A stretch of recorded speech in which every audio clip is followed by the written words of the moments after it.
Yo,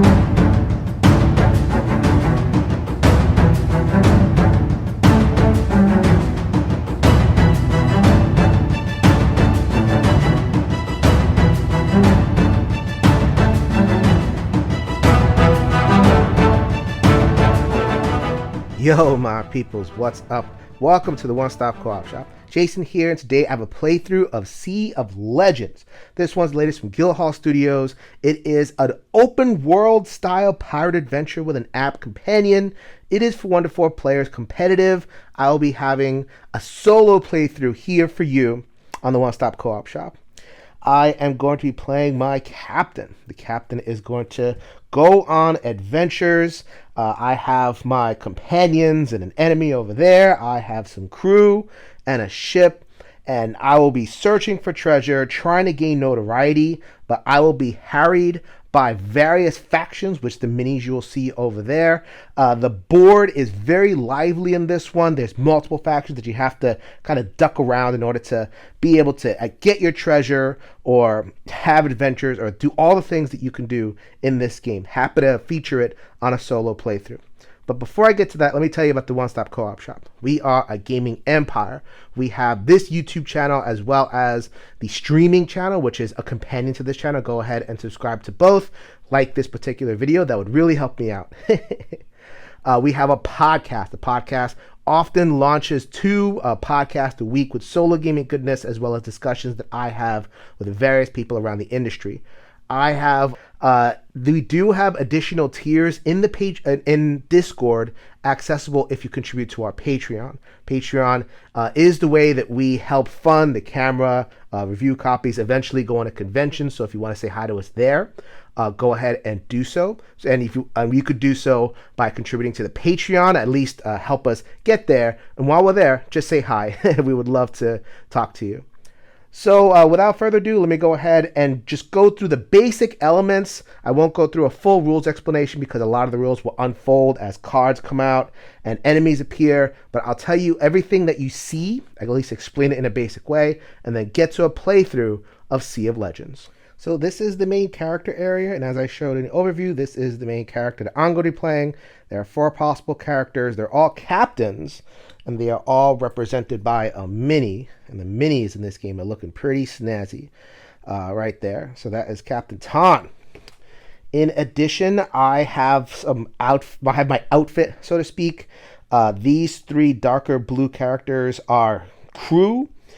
This is my ship. This really determines a lot. I mean, it determines how far I can move and how much I can attack and how much crew I have. So right now I have 3 crew. I could only have up to 4. Eventually I'm going to be able to upgrade my ship and be able to get more power, more spaces for crew, etc. These crew basically are there to fuel your special powers and give you dice. Right, so dice are the main way in which you're going to be attacking and accomplishing things throughout the game, and there's a ton of mitigation. Each of the captains mitigates the dice in their own way. So that is how that all breaks down. You have these other 2 cards here. This is your lover. This is modular. There is a pretty giant stack of lovers and also nemesis, and they can flip. So like I've happened to have Tan and John are lovers currently, but I can play a game where Olivia is the lover and John is the enemy. I've just decided to do that. This is actually how the rulebook says to start the game. So then they will both start at level 1, and they will help or hurt your dice rolls as things happen. So there are, if you could see on the dice, there are a lot of different faces. This one tends to be operate on the captain. This one tends to operate your lover. And you can put dice on here depending on the level. So this is going to go down and it will benefit you. And then you have the nemesis, which is the knife. And as you roll these things, these knives, the nemesis will harry you in some particular ways. Like I said, very modular, lots of different options over here, lots of things to explore if you're going to get into it. All right, so here is the board. As you can see, it is the Caribbean in the post-Columbian Corsair era, you know, piracy on the high seas. Only definitely a fantasy version because you have zombies and merfolk and all those sorts of different factions running around. So taking actions in the game is actually super simple. You move and you take an action. And that is the entirety of the player term. So here is my friend Ton over there, and I have the orange base to distinguish him from all the other minis in the game. We'll be able to move 2 on a particular turn. Improving the ship will improve your movement sometimes, depending on what ship you take. They also tend to have crew that will increase your movement as well. But that's basically it. You move 2, and then you take an action. Very, very simple. Or you can take an action and move. Do it in whatever order you want. You have 3 options for things that you can do. The first thing that you can do, you'll be doing this a lot, is going on individual adventures. These tokens will move around depending on what you're doing, and they key off of one of the 3 character cards that you have in front of you. You can do captain actions, which they generally kind of progress your own personal story and, culminate in becoming a legendary captain or whatever that means. So that's a way to gain some notoriety, some gold, that kind of thing, equipment, all sorts of stuff. You can pursue the quest path of your lover, or you could pursue the quest path to defeat your nemesis ultimately. You actually have that option, and as you go on those adventures, they will be in the app, and the app will tell you to move these tokens around. So it's kind of like an adventure in which you're going to, go all around the Caribbean discovering the story, depending on which one you want to pursue. None of those are mandatory. They're all optional. The goal of the game is to get reputation tokens, and you can get reputation tokens in all sorts of ways. You can pursue those stories and do some of the other actions that I'm going to describe now. The second type of action that you can do are actions in a port. So that is reflected in some of the cards. So like in Thieves Landing, you have this hook, and then in Tortuga, you have this beer stein, I think it is. Those will key off the decks, which I'll show you in just a second. But generally, that's how you get crew, buy better stuff. There is an X over here. If you have some gold, you can bury it for more reputation. Lots of ways in which to gain reputation. So you can pursue your path of victory that way. The last thing that you can do is that you can challenge an NPC. So right now I have the Spanish Galleon. That is going to start, at least one of these is going to start the game. And then every single turn, this event deck will put more NPC characters out there. This, you will be able to challenge the NPCs. In a solo game, I will only have NPCs to fight, but in the competitive game, you'll be able to fight one another, generally for reputation and gold and weakening their crew and all sorts of reasons why you would want to attack. But in the solo game, it's generally going to be, for a little bit of gold and that also valuable reputation. You get to 10 reputation, you win. So this is with the area where the NPCs live. As you can see, there are 3 different tiers of enemy representing the 3 different factions. You always play with 3 factions. In the multiplayer game, there's other players that you will be fighting, and so they will have this natural effect of constraining what the NPCs do. Lots of opportunities to fight them. In a solo game, we're going to be seeing a lot of these guys. So we have some merfolk. As you can see, the merfolk are pretty... the minis in this game are pretty amazing.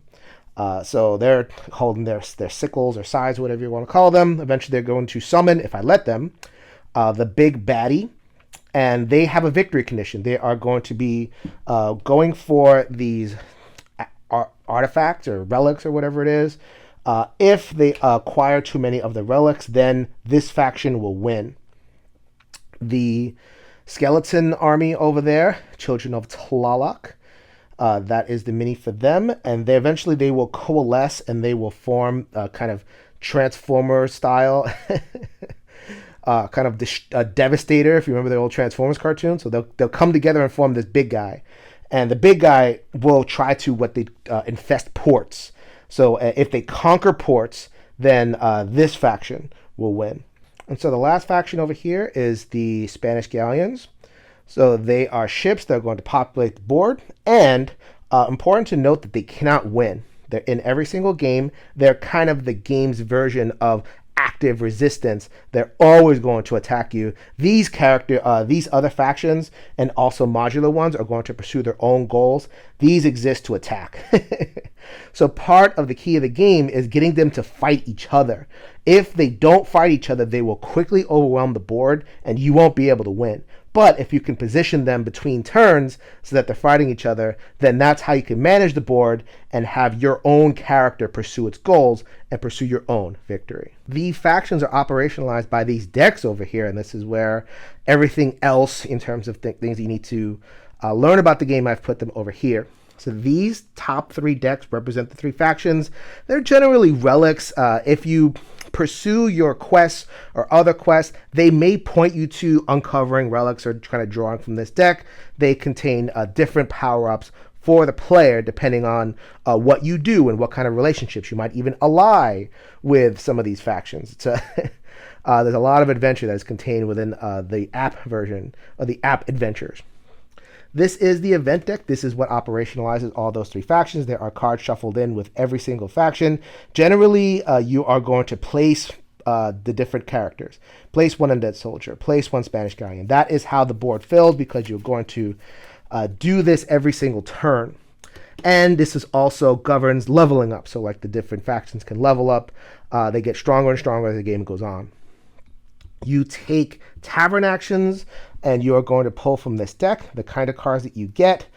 You'll be consulting, so you have some kind of adventure. You crush the competition in the arm wrestling contest, goat milking contest, lots of contests.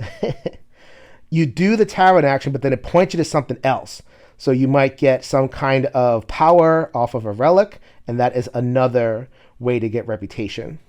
So that is all sorts of ways to get reputation in this one. Here are your crew. You can just take a straight up hire action. You can hire as many. What happens is you pull 3 and you can hire as many as you can afford. Upgraded powers, basically. That is what you're going to be getting with the crew. And your ship. You start off with these dinky ships. These shouldn't be, I just kind of put these down here. These shouldn't be there. These are starter ships. But here are the good ones. Better numbers for 15 gold. And then for 35 gold, you get your tricord, and as you can see, reputation if you can get the advanced ships. All right, so we are ready to begin. I have Captain Ton right over there, ready to go. There is a relic over here that only comes into play when a merfolk comes over there, otherwise it doesn't do anything. I begin with my Captain Adventure token right there, so if I wanted to, I could take the action to begin my Captain Adventure, but I'm not going to do that this turn. Captain Ton kind of relies a little bit more on attacking. It's a pretty aggressive character, and I have a feeling that the Captain Adventures will, kind of lead me in that direction. Anyway, I'm not sure. I've not played through the entire quest line, so I'm going to be surprised. But there is a crew icon over here, so I can use this action to hire crew. Pull 3 cards, and then pay for whatever you can pay for. So you have the Cannoneer, exhaust to change 3 of these symbols, and there's 1 of these symbols, 1 face of them on each die, into 1s. That's cool. Munitions Expert, exhaust to gain 3 bonus dice when challenging a port. Ooh, that's pretty cool. Notorious Scamp, exhaust to change all Nemesis icons and Captain Dice into better ones. So that's really good. So I only have 8 coins to begin, so I can only afford 1 of them. I only have 1 space anyway, and I have to kick out some crew if I wanted to buy multiple, so that's okay. I'm going to go for the Notorious Scamp. Exhaust to change all Nemesis icons of Captain Dice into these other symbols. That basically takes Olivia. Olivia is right here. It kind of negates her right off the bat. Not negates her because you have to exhaust this crew, and you have to go to ports in order to refresh the crew. They don't unexhaust naturally unless you get like a physician or something. So I think that would be a good thing to kind of get ahead of Olivia just for a little bit. And I'm going to spend 6 coins of my 8. I have 2 left in order to improve my crew. So I'm actually feeling really good about that just right from Jump Street. Excellent. All right, so that is the end of the turn. The NPCs move. There's only one NPC on the board, and I put him way over there. Just so he doesn't bother me. I can put them anywhere I want. In the solo game in particular, it is all about managing the NPCs on the board. And it is going to... the priority is that it would go towards an NPC port, or go towards a port if I had conquered one. If not, it's just going to come towards me, so it's just going to move one and eventually head towards my direction. I'm okay. And then I pull an event card. The event card is the Spanish Armada. So they increase the level of Spanish galleons. I will be doing that. They're at level 5 right now. I'll increase them 1 level. Or they're at level 1, which is strength 5. And then the way it works is, as they gain levels, they will be operating. So they're at strength 5, so they do this one. Once they get to strength 6, they would proc both. And if they get to strength 7, they would proc all 3. So they're only at strength 5 now, so I'm going to level them once, which would keep them at strength 5. I'll show you that right now. So right now, here is the card. They're going to level 1. They're going to still be at strength 5. But they do get another galleon, which I can place anywhere I want, which would be way far away from everything else. And go ahead. You could stick right over there. All right. That's simple. On to round 2. All right. So we are ready for round 2. And I think I'm going to pursue the lover quest line. It's just for preference. I could pursue the personal captain line, or try to play an aggressive game and take out some of the NPCs. I'm okay with that. I think exploring some of the stories is going to be the most beneficial use of my time here in this playthrough. So I'm going to take my captain, and I'm going to move to Cartagena, and I am going to go to the app to engage my lover adventure. So this is a pretty usual screen that you're going to see. Choose the adventure that you'd like to go on. I'm going to go on a lover adventure with John. You wake from a riotous night to find yourself surrounded by envelopes, fancy stationery, and a pile of gold. Next to you, John sits up. What the? Oh, that's right. We've decided to throw a party so fabulous, no one will ever forget it. Even though you forgot it 2 seconds earlier. He blinks and looks over the invitations. Except we forgot to specify location. Where should we throw this wild shindig? So you have 2 choices. You always have 2 choices when it comes to the adventure. You have no information about what... sometimes it kind of points you in a direction, like, do the bad thing or do the good thing, the evil thing or the virtuous thing. Here, I'm not really sure. It sounds like it's either kind of an urban adventure or rural. Let's go urban. We might encounter some interesting people, and I love people, so let's do it. At Maria's Manor, near Tortuga. John grins. That's right! She got that lovely villa near Tortuga. It won't be a problem if we borrow it for a quick soiree, especially if she doesn't find out till afterward. There will always be rewards. You gain 4 gold, you unlock John's next ability, and then move your lover adventure token to Tortuga, which is right north. So going back over here, I have the lover here, and then you can see Tortuga is right north on the island of Hispaniola. And I gain 4 gold, so get a little bit of that money back that I had before. So I'm going to get that 5 and then cash out this 1. So now I have 6 gold, and I increase John's lover ability 1, which will do things as I roll dice if I get these rose symbols. So here, for every rose symbol assigned, refresh 1 crew. And also here, sleight of hand, when you take a tavern action, draw 3 tavern cards, choose 1 to resolve. So he's kind of friendly to crew, friendly to, the tavern stuff, kind of talking people up. My kind of guy, John. Thank you very much. All right, so operating NPCs, again, is easy. It's just going to move 1 towards the PC. And hopefully I do not get another Spanish galleon card, because that would just have a lot of galleon cards and have to deal with them at that point, which I don't want to do right now. I get the Children of Tlaloc, so increase the level of the Merfolk Guardian and place 1 Merfolk Guardian on Tortuga.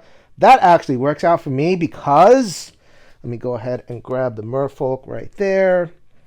So the Merfolk Guardian on Tortuga, that's not terrible. I would They're strength 6, so I don't have a lot of confidence that I'll be able to take them out. My poor ship is strength 1, and I'd be relying on dice in order to take out the merfolk, which I don't really want to do right now. The ships, the Spanish ships, are a little bit more manageable, so I might go after one of them just to kind of clear them out. Oh, they're actually going to come after me if I don't do something about them. The merfolk, when they move, they're actually going to move. I can control where they move because they're going to go to the summoning things on the corners, try to bring them back and summon that big dude. Merfolk's probably going to take out the Spanish galleon next turn. So that is part of the game, especially in the solo, managing the board and making sure that the different factions aren't getting what they want. They're killing each other and not you, etc. So, all right, next round. I have plotted my course of action. So the progressing the lover adventure would take me to Tortuga, but I don't want to go there right now because I have this Murloc sitting there. I'd have to challenge the Murloc, and the Murloc strength is 6. No, thank you. I think because the ship is going to basically relentlessly follow me wherever I go, then I'm just going to go ahead, move my 2, and preemptively strike it. The Spanish galleon is fairly low right now. Their strength is 5. I have a 1 strength right now because of my ship, but I have 4 dice and I have ways to mitigate, and I think I can take it out. And the reward for taking this out is 7 gold, so it's actually worth it. And they harry you, but it does progress you because every single time you defeat an enemy, you get gold.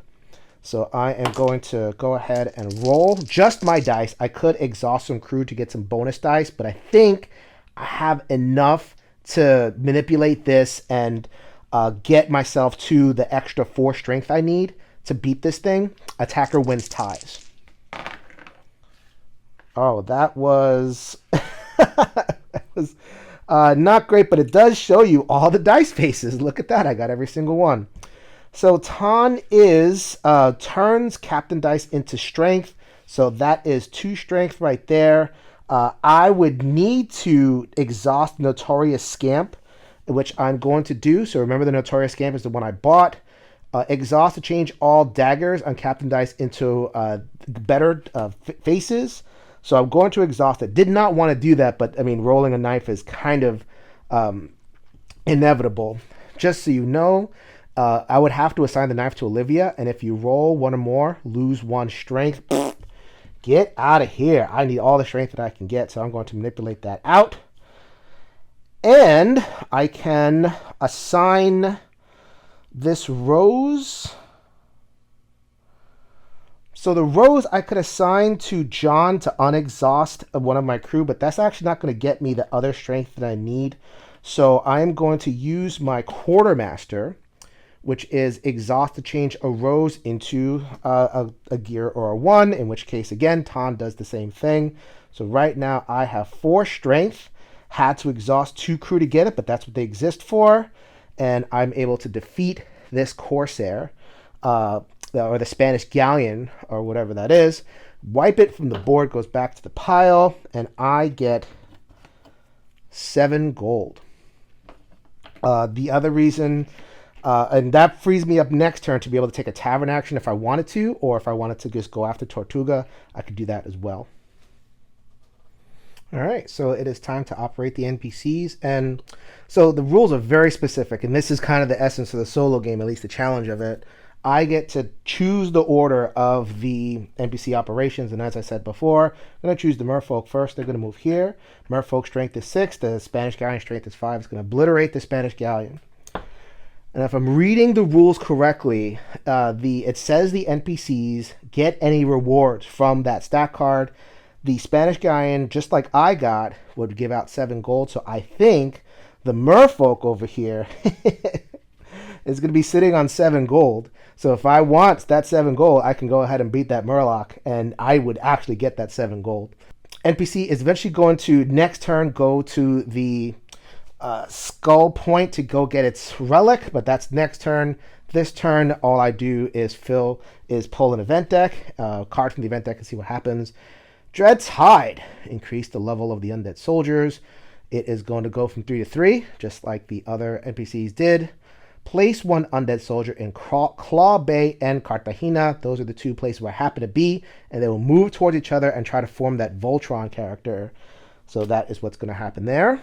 So, it is on to my next turn. I think I can. I was considering staying at St. John and doing the tavern action there, but actually, I can go to Tortuga and just go ahead and take care of that. Another thing I could do is I could attack a port and start getting money off of it. As you can see, there is money that would come in as you attack ports. You would get it at the end of every turn. So if I wanted to attack, say, St. John's, I would get 10 gold and immediately, and then I would have to beat a 6 in order to do so. If once I did that, I would just get money at the end of every turn.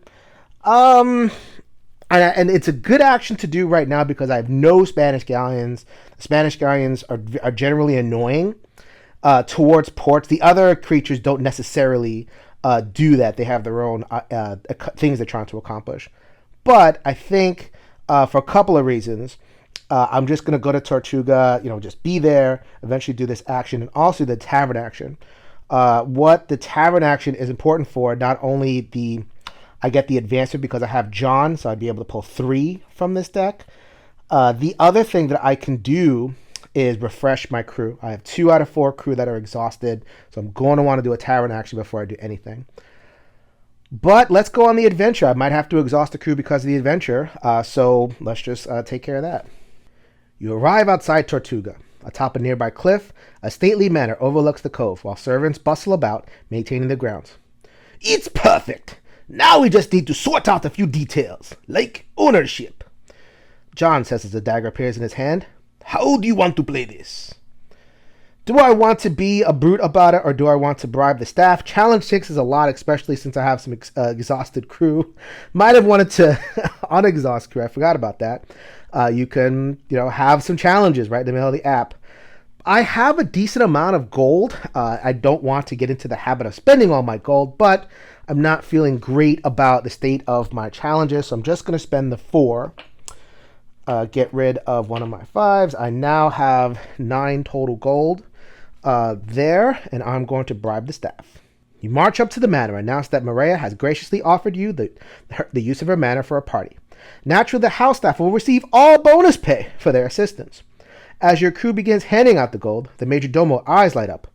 But of course, we could do no less with such a close friend of our patron. Terrible accent, but what are you going to do? The result, I spent my 4 gold. I get 1 notoriety. That's great. And I can draw 1 crew and hire them for free. Unlock John's next ability and keep my lover token on Tortuga, which is really nice. I don't have to fly all over the board to progress the adventure. So I get 1 notoriety, which is awesome. That is 1 towards my 10 that I need, and a free crew, which is going to be an upgrade over what I got. Let's see what crew I get. All right, Shipwright. Love getting expensive stuff for free too. Exhaust 1 to gain 1 movement. Gain 2 bonus dice if you move before you declare a challenge. Yeah! All right, so I have a navigator. This navigator is dinky. So we are going to get rid of the navigator, and we are going to have the Shipwright as part of my tableau. Let me just go ahead and show you the current state of my crew. So the Notorious Scamp is exhausted, the Quartermaster exhausted, the Shipwright has replaced the Navigator. Awesome. Very nice. And I still have my Peanut. But I am on my way, man. I'm feeling pretty good about this. I can hang out in Tortuga, take tavern actions, do what I need to do. So the next action is definitely going to be a tavern action because I need to unexhaust this crew, get myself feeling good again. All right, so now the NPCs are all going to go. You got this merfolk that's over here that's going to claim this token. If it brings that token back to Tortuga, it's going to summon that guy in my face. I think I'm going to do something about that next turn. And also, these characters move together. So now they're going to be, now that they're together, they're going to be moving and trying to attack me.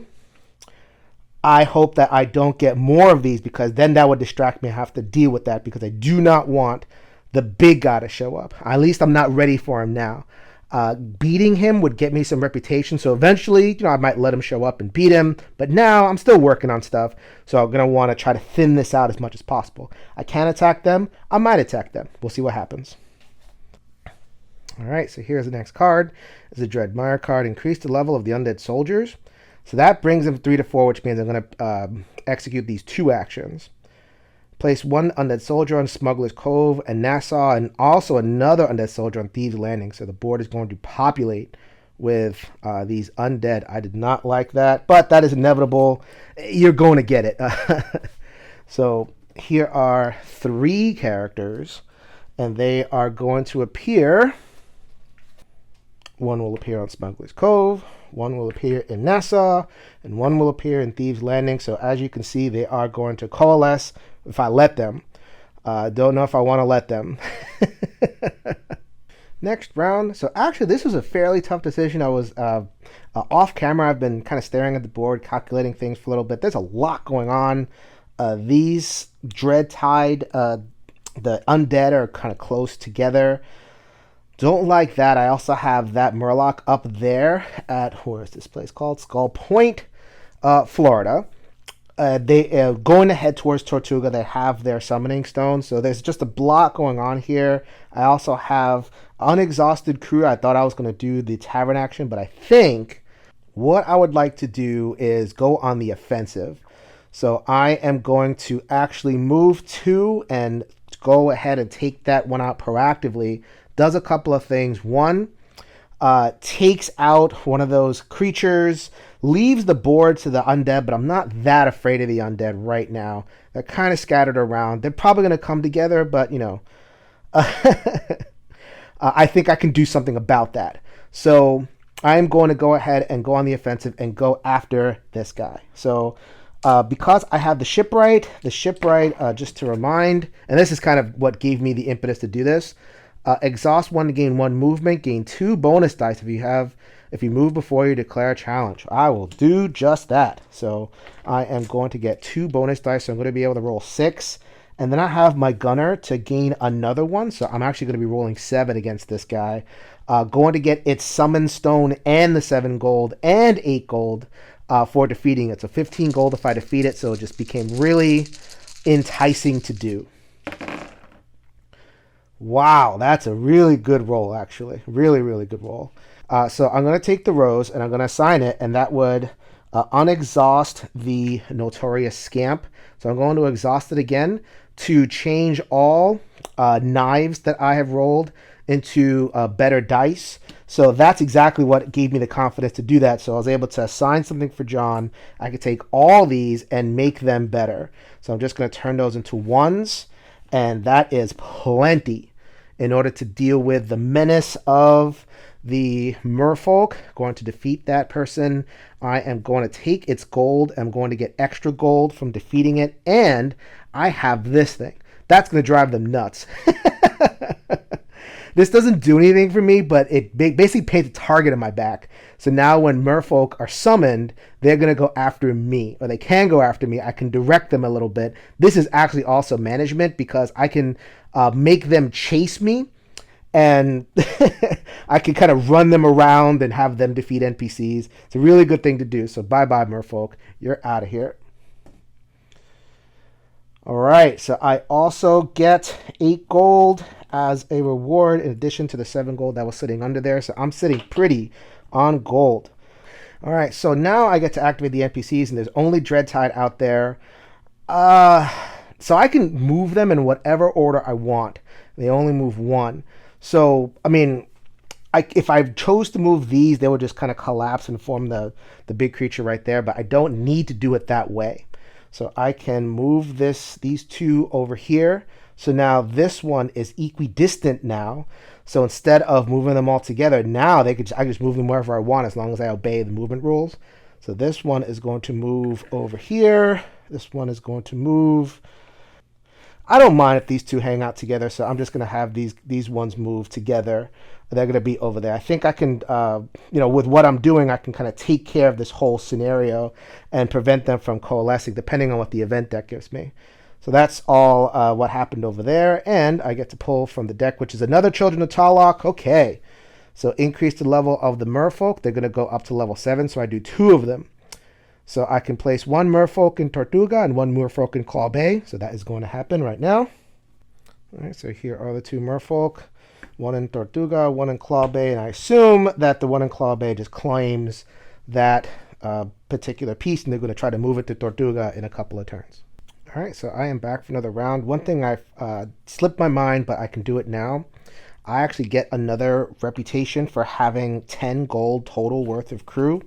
These two are exhausted, but they count. For every 10 gold of crew, that is worth another reputation point. So as you can see, there's lots of ways to get reputation. And I'm about to get another one. So I'm at Skull Point up there, and I am going to take a ship, a buy a ship action. The buy a ship action lets me unexhaust all of my crew. So now I have, just to get those in the camera a bit, my 4 crew over here are now unexhausted, untapped, ready to go for next round. That is not quite the idea that I wanted to do, but I'm reacting to what the board is giving me. So let me go ahead and buy that ship. I have free reign over anything that is worth 15 gold. So there's not too many options. There's a lot of 35s. I don't have 35. I have 20, so I'm going to spend 15 of them on one of these 4. There's not that much difference, as a matter of fact. And as you can see, there is no difference at all. So it's whatever a name I want, I guess, or whatever art that I decide that I want. Slightly different. So the first level upgrade is not very exciting. The second level upgrade actually gives you a lot more options. And I would be able to discount the cost. So like the big ships are 35, so I'd be able to subtract 15. The next ship up will count me for 20. So all I'm doing is increasing my cannons by 2, really. So I'm going to buy the coolest sounding name, which will be Petty's Revenge. And so bye-bye, Peanuts. I now have an upgraded ship, and that upgraded ship gets me a 3rd reputation of 10. So I am making progress. All right, so this merfolk over here is going to move 1 towards Tortuga. Happens to be on the way of these things. So the way it works is that you would get the strength, which is now 4, and then the ally bonus, which is listed on the card. Let me go ahead and show you the ally bonus. So it's right now it's strength 4, and the ally bonus, as you can see, is 2. So it would be 6. The Children of Tlaloc strength is 7. So this will wipe them out of the board. So there you go. That's how you thin the herd a little bit. And just like with everything, they get their reward. The reward here is 5 gold. This character, I think I am happy. You know what? I kind of don't want these to merge right now. And I think this one wants to get a summoning stone. And I happen to have a summoning stone. So this is the way that I was talking about before, where I can kind of manipulate the merfolk. I could send them going that way, but I think I'm going to operate them. Get out of here. Go over here and have this one kill merfolk again, and that is 5 gold for it as well. So those merfolk are pretty valuable if I want to go after them, but I do want to progress my game eventually. Don't just want to deal with NPCs the whole time. So now these don't have too much to do, so I think the rules aren't clear on this, but I think they pursue players. So they're just going to move 1 over here. I don't think they necessarily pursue NPCs, but it's equidistant anyway. So I'm probably going to get out of there pretty soon. All right. So now I pull from the event deck. I think this is the last Children of Tlaloc cards that is in the deck. So right now the board is kind of dominated by them. So then you increase it. So now they're at their maximum 8 strength. So I execute the entire card. So then we have a Merfolk Guardian Tortuga, a Merfolk Guardian Skull Point right on top of me. Does not attack me. But then in the next round, Merfolk Guardians are going to gain 1 movement. And each player must increase a Nemesis level. So Olivia does gain. Scroll down a little bit. Check this out. So Olivia is going to gain 1 level. So then she gets a little bit worse if I roll knives, which is great. That I have the Nemesis to kind of counteract her. So that's pretty cool. But I do have to summon Merfolk here. It's Gold Point and in Tortuga. Man, these things are going out of control. Want to see if I can get more NPCs out there, especially the Spanish Armada, to try to at least slow them down a little bit. All right, it is next round. And remember, this character has some gold from conquering the undead and also has a summoning relic. So I think I'm going to play a little bit more keep away. Going to move 2. I am going to proc my shipwright. If you remember the shipwright, exhaust to gain 1 movement, then gain 2 bonus dice. Going to take advantage of that, and I'm going to take down that merfolk as well to take a second summoning stone. You can't have it. Whatever you want, you can't have it. Get out of here. All right, so I am going to. Well, I have the 1 die over here. If I assign it, then it would be remove 1 strength, but I think I'm okay on that one. I think I don't need to. I'm going to try to preserve my crew as much as possible. Remember, I have 3 strength, so this would be 6 strength right here. This would be 7. Wind ties. Oh, wait a minute. It did level to 8, so I do need 1 more attack. Whew. So I think I am. So what I'm going to do is I am going to exhaust the Notorious Scamp to undo that and make that a 1.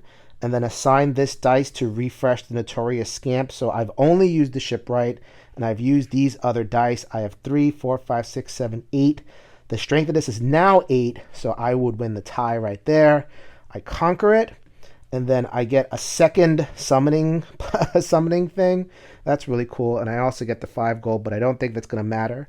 Let me show you in justice. Let me show you right now. All right, so fortunately, the game isn't giving me much in terms of things that I can do. So, I mean, I was kind of walled in by the Murloc. You know, that one faction is going to kind of be on the board just because of the way the event deck is structured. So I think in this game it's going to be the Murlocs. And I kind of set them up to wipe out everything else. So what are you going to do? All right. So here's the unfortunate thing. So this Murloc is going to come in here and is going to conquer me. It is an 8. I am a 3, so it just beats me. So you look at the different rules for each NPC. They have different rules for attacking. They're going to exhaust 1 crew. They're going to leave my rest of my stuff alone. I'm going to exhaust the quartermaster, kind of a weaker character, especially with the layout that I have. I keep all my money though, so I had gotten the 5 and then the 8, so I got 13 gold from that. I now have a 17 gold total. So then it's going to chase me. Which is fine. I'm not really too concerned about that, but it is going to take both of my relics. I cannot do anything about that. So it's going to have a little bit of gold stacked there. And the next turn, if I don't conquer it, which I don't think I'm going to, it's going to bring it to Tortuga and summon the big guy. That's inevitable. So then more actions. The Murlocs are going to go over here. The Dread Tide is going to follow me, but they're going to, because they're reckless and stupid, they're going to run into the Murloc, and it's going to die. This technically should go before, and because I don't have a Summon Stone, it's going to go over here and go get the one over there in Smuggler's Cove. It is pretty close to summoning the big guy, but there's not much that I can do about that. One last thing to do before the end of my turn. I have to pull from the deck. Spanish Galleon. Welcome back to the game, Spanish Galleon. It is going to increase the level of Spanish Galleons and then do all 3 of these things. So place 1 Spanish Galleon in a sea region. Next round, the reward for Spanish Galleons is increased by 5. Very nice. That's cool. And then each player must increase a Nemesis level. So the top ones tend to increase Nemesis level. So actually, I did only my second card, so I ignore this. Never mind. So I do place 1 Spanish Galleon in a sea region, and they're kind of weak at this point. It's only going to be 6 strength, so it's just going to be fodder for the merfolk. So it's not really going to do me too much good. So I just kind of put it in the way and let it get obliterated. It says in any open sea region, so it's just going to go here. It's born to die, baby. Next round, I absolutely do not love the idea of letting this Murloc claim that relic over there. I'm going to have the bad guy summon, but I don't want the little mooks to make it easier for him. I have my shipwright, but it's tapped. There's nothing I could do to prevent that from harrying me. That was kind of a misplay on my part, but what are you going to do? So I'm just going to go to St. John and take that tavern action I've been wanting to. Going to unexhaust all of my characters, so I have a fresh complement of characters, and I'm going to draw the top 3. Thank you, John. Eventually, I'm going to continue your adventure with Maria. We'll see what happens. So then I have some options. I can Play 5-card stud. You cheated and no one noticed. Gain 6 gold. Arm wrestling. Crush the competition. Gain 4 gold. Or one-armed fist fight. Honestly, you fight better with one arm than two. Gain 5 gold or increase my lover's level. Ooh. Okay. So those are my options over there. And then the bottom ones, I can choose which event I want. So I'm going to go ahead and take a look at these events and see which one I want to pull. Okay, I have decided on taking the Thieving Parrot. So I cheated 5-card stud. I get 6 gold. There we go right there. I am now sitting on 23 gold. And normally when you take these relics, you would have to go other places. So I have to go to San Juan or Nassau to claim these ones. I decided to take the more user-friendly one. This isn't that powerful, but at least I can use it. Discard Thieving Parrot to steal an item up to 5 gold from another player. So I'm just gonna kind of give a little bit of a fudge to the rules. I have no idea. It specifically says player, not NPC, but I'm gonna retcon that for solo, and I am going to say that I can steal from the character over here. They have 5 gold. Now I have 5 gold. So that I now have 28 gold, which is a really nice place to sit for now. And that's the end of my turn.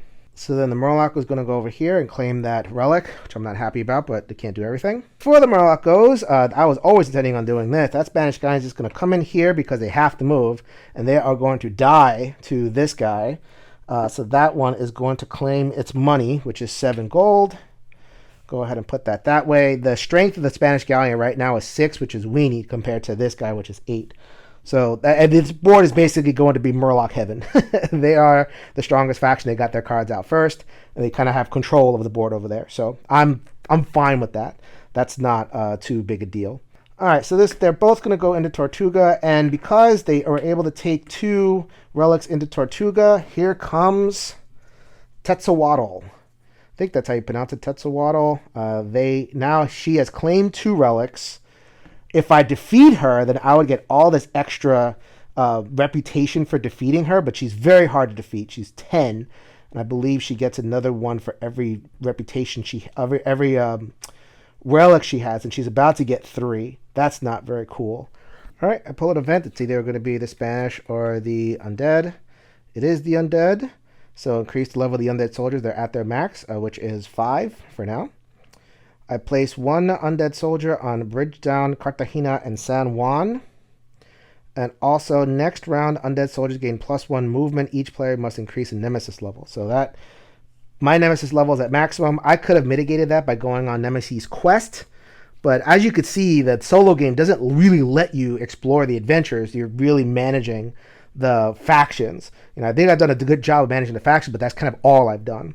And that's kind of the game, the solo game as it's organized anyway. So let me go ahead and place those Undead. And remember, I'm having a hard time keeping track of that, by the way. I'm sure people are going to note that in the comments, but I don't think it matters too much. Next round, Undead soldiers gain 1 movement, and they're probably just going to kill themselves on Murlocs. So the soldiers are going to appear at San Juan, Cartagena, and Bridgetown. All right, next round. Looks like I'm going to take out that Murloc up in Smuggler's Cove. So I am going to use my Shipwright. Shipwright's going to tap, and I'm going to get those 2 dice from it. And I'm going to roll 6 dice. Okay, so definitely using the Scamp to exhaust to change all knives to that this turn. This Scamp has really saved my butt because I've really ignored the Nemesis for now. That's the point. That's why I played the way I played. So that gives me 5. The ship gives me 8. And then John, assigning this one, lets me unexhaust one, which is going to be the Shipwright. So I have the Shipwright there again in case I need it. There's a lot to fight, so I'm going to keep on fighting.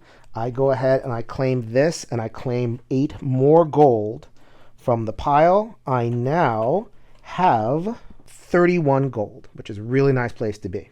All right, so we're going to go with the Murlocs first. And this is a really important point, another point of rules clarification if necessary. It says that the Murlocs will go towards a thing, but it does not specify, and it's really specific about this. It does not specify it has to go to, of course, the closest. Technically, I'm the closest, but I'm actually going to move all these Murlocs in this direction because they're going to go towards here. So that is going to murder this fool.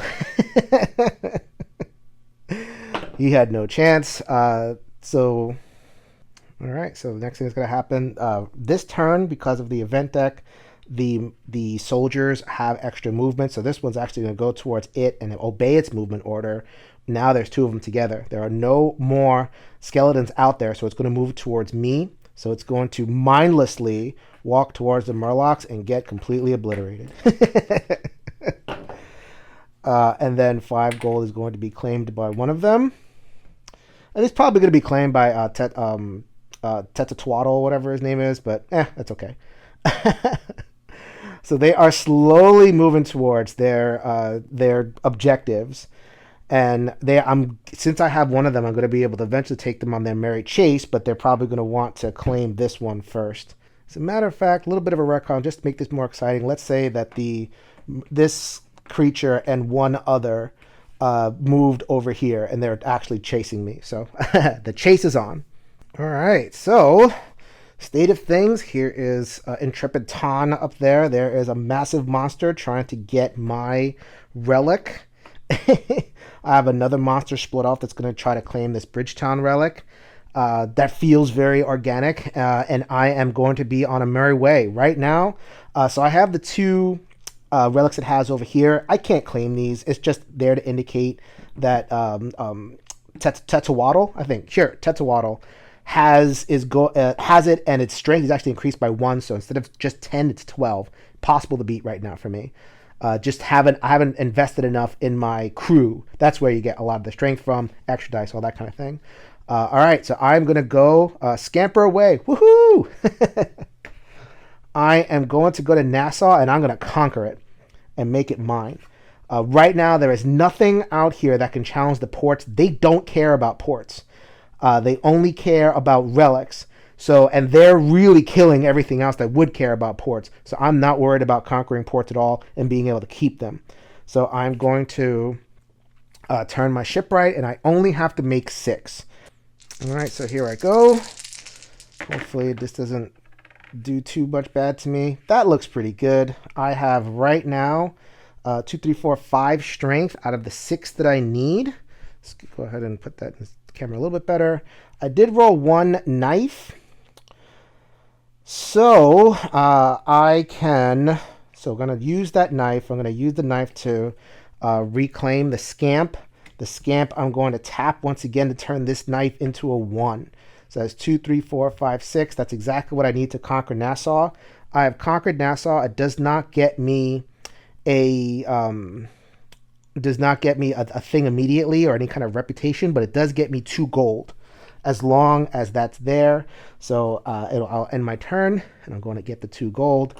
Right now, it's the current state of my crew. So I've exhausted my 2 crew, but my other crew is there. All right, so this guy's going to move over here a little bit closer to that relic that is off the screen down there. This one is going to give me merry chase. I have lured it up to the top of the board. That's intentional. I want to be able to open up the board so I can actually do some of the other things that I have been neglecting in the game. So right now, they're really mad because I got that relic. You can't catch me. All right, so let us see what I get for the last event card. I know exactly what I'm going to get. I'm going to get the Spanish Galleon card. So I'm going to increase their level. Their level is now maxed, and I get to do all these things. So 1 Spanish Galleon is going to be placed. Next round, the reward for Spanish Galleons is increased by 5 gold and increase a Nemesis level. My Nemesis level is max, so all this card does, really, is put 1 Spanish Galleon out there. It is going to increase the gold that it gets, but I'm not going to be the one to kill it because I got things to do. All right, so where am I going to put that galleon? I can place it in any sea region, and it is going to go right there. Die, galleon, die. All right, so on to a new round. I did get my 2 gold for having the port captured. That port is safe. Murlocs don't care. Gonna generate gold for me every single turn, and I now am sitting on 38 gold.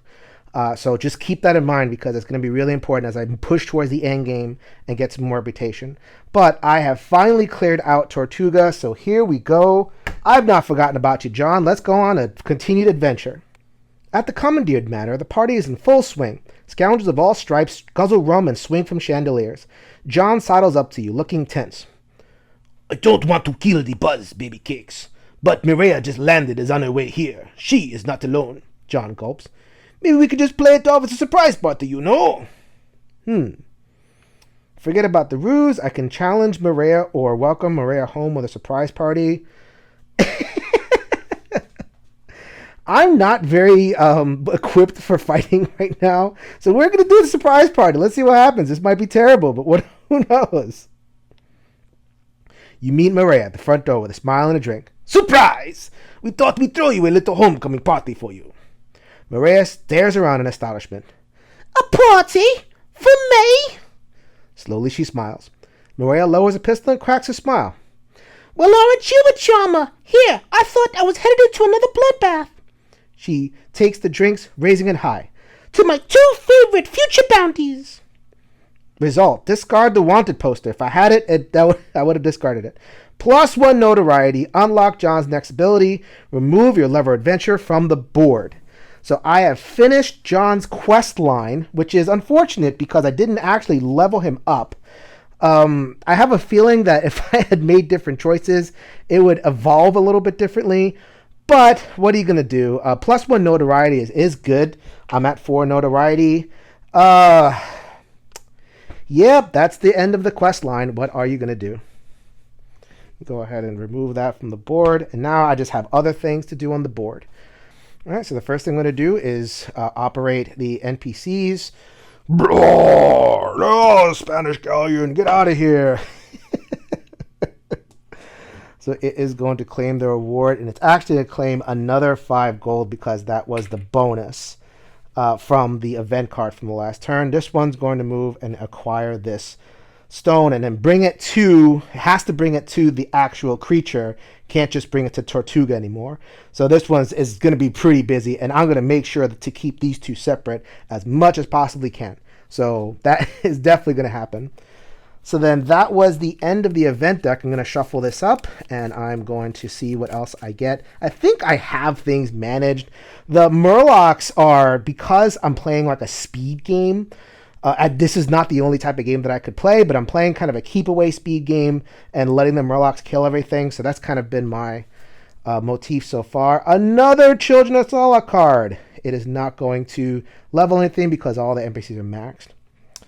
So I'm going to place a Murloc Guardian and Tortuga and Skull Point. And next round, Merfolk Guardians are faster. No! No, that's not what I wanted at all.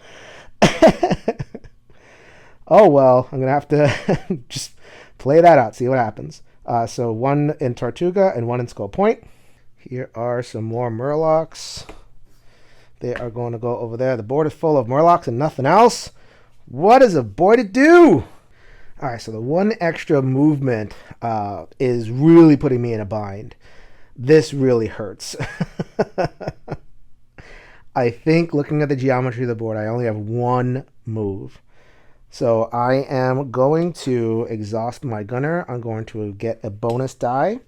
So I have another equipped die, and I'm going to move 2 and try to get away and attack that guy. All right, let's see how I do. Not loving my chances, but this is something's got to happen. All right, I think this might have been the best roll I could have rolled. Yes! Wow!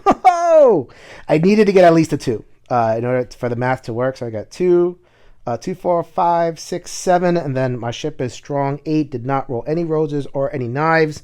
I have conquered this guy, and I have. Let's see, I'm going to get him out of here, and he is going to give me 8 gold. So that is really good. I'm now sitting on 48 gold, a very important number. All right, so Murloc movement. So the rules are very, very specific. So it would move towards the closest relic. So here's what happens. So these characters, because the relic is 2 spaces away, it's actually going to peel off, and they're both going to move over here. The closest relic is over here, and now Tetsuwaddle has claimed the 3rd relic. I'm too far away. It's kind of like thematically, it's like the boss is it had me cornered, but is so eager to get control of their riches that they peeled off and made sure to ensure their riches rather than corner me and play the longer game. So yeah, that's how I'm going to justify it. But it is in the rules, and it tells a decent story. Here is a little bit more of an unfortunate story. This creature that is in Tortuga, it is now, there's only 1 relic on the board now, and it's going to move towards the closest one, which is me. So it is going to conquer me. It has 8 strength. I have 3. It is going to exhaust one of my crew, which is the last crew I had, which is the quartermaster. I'm going to run away, but it claims my relic. It has not won yet. He has not won yet.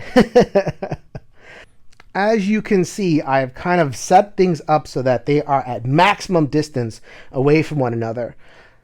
The thing I do not need is an event card out of here that says increased movement again. If I get another increased movement, then I'm toast. They're going to just meet, and, Tetsuwaddle will have his 4 relics. If I can kind of outlast that and build myself up a little bit and just, hold on for dear life with my full reputation and try to get 6 more from the board somehow, which I'm actually not too far away from that. That'll be fine. I think I'm just going to play like a racing, outlast the enemy type adventure. Let's see what happens.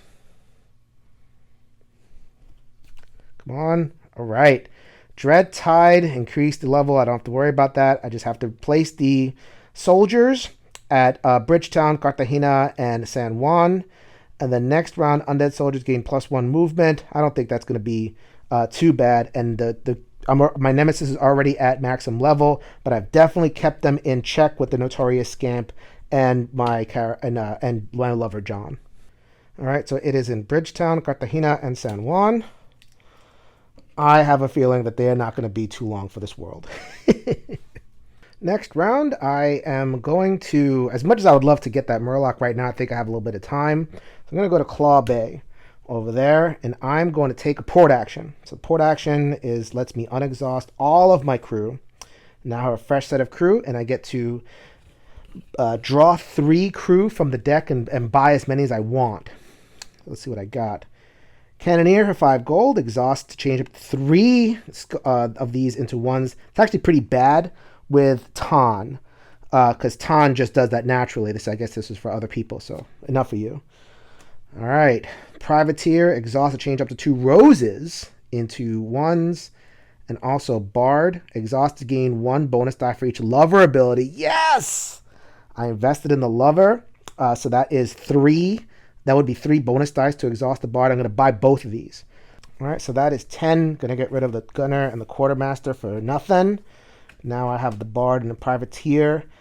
So that is great. I've upgraded all of my crew, and because it is an additional 10 gold, I get 1 more reputation. I am now at 5. So just have to make sure I spent the money on that. I now have, just to set you back with the player area a little bit, I have 10, 20, 35, 38, and then my 2 gold for the port, I am now back up to 40. So I'm not as far away from victory as I might seem. I know I'm halfway there, but that gold is going to come in very, very handy for the end game condition. All right, back up to the board. This one is going to come closer. Remember, it does not have the increased speed, so that's fine. So now get ready. Now check out this cinematic fun that's about to happen. So I'm going out of order a little bit just for illustration purposes. Normally you have to operate all of the NPCs first, but let's pretend that I operated the zombies first. So the zombies are going to do this. They are going to come together and they are going to form their Devastator. Yeah, bro. Right there. But then the Murlocs are going to go. They are going to move as a mass this way. They are going to surround poor whatever this thing is, the Skeletal Colossus. And so this Colossus is 12. It's 12 attack. This guy is 13 attack. He's 10 plus the 3 he's captured. So normally the Colossus would be feeling pretty good, but he is fueled by relics, so it's like, oh no. Kong vs. Godzilla. Godzilla wins. Let us see what the next round is. Dread Tide. Looks like we're going to get round 2. Absolutely, we're going to get round 2. So then, same thing as the last one, but it will come together in different places. This time it's going to be Claw Bay, Cartagena, and Port Royal. So here we go. We got Claw Bay, Port Royal, and Cartagena. All right, so next round, it is absolutely vital that I do this. So I'm going to spend every one of my resources into this. So we are going to go ahead and exhaust the Shipwright and the Bard. So I'm going to get 5 bonus dice. I can't fail with 5 bonus dice, right? There's no way I could fail, right? Wow, I did not roll a single knife. That is amazing. I was prepared for the knives. Let me go ahead and put that closer to the center of the screen. No knives. So all roses. And what the roses do, so I can refresh 1 crew for every rose. So if I assign 3 roses, I refresh 3 crew. So that Shipwright and the Bard that I used is going to just be refreshed. Oh, man. And then I have 2, 3, 4, 5, 6, 7. My boat is worth 3. And so I'm going to conquer this guy and take his relic. Get out of here. And it is going to give me 8 gold.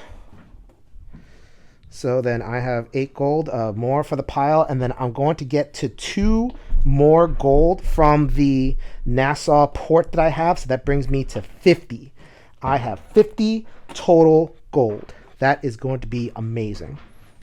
All right, just because I want to, I'm going to allow the creatures to come together to form Devastator once again.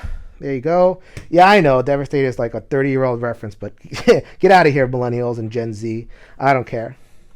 Too bad I can't make Kong vs. Godzilla Part 1, but this one's really mad. Give me that relic! Give me! No! And we got the Spanish Armada. You are penny. You are way too late to affect anything. So then increase the Nemesis level. Who cares? I am going to take a ship and I'm just going to put it right there. It does not matter at all. The reason it does not matter is because I am going to go to Nassau. Nassau, the action over here is bury treasure. For every 10 gold that I bury, I get 1 reputation. I have 50 gold. So at 1 action, I'm going to bury them, and I am going to get 5 reputation. Here you go. In addition to the 5 reputation that I already have, guess what, ladies and gentlemen? I have won a game of Sea of Legends. Look at the board. Look at the titans that have been summoned on the board, but I was able to outlast them with tricksiness and guile and running all over the place. I could have played an offensive game. I could have prioritized going on more of the adventures, but I felt like, getting a little bit of board control was the key to victory there. That is my playthrough of Sea of Legends. I hope you enjoyed it. Please stay tuned in to the One Stop Co-op Shop for all of your solo and co-op needs. So this is Jason reminding you, we will see you at the next stop.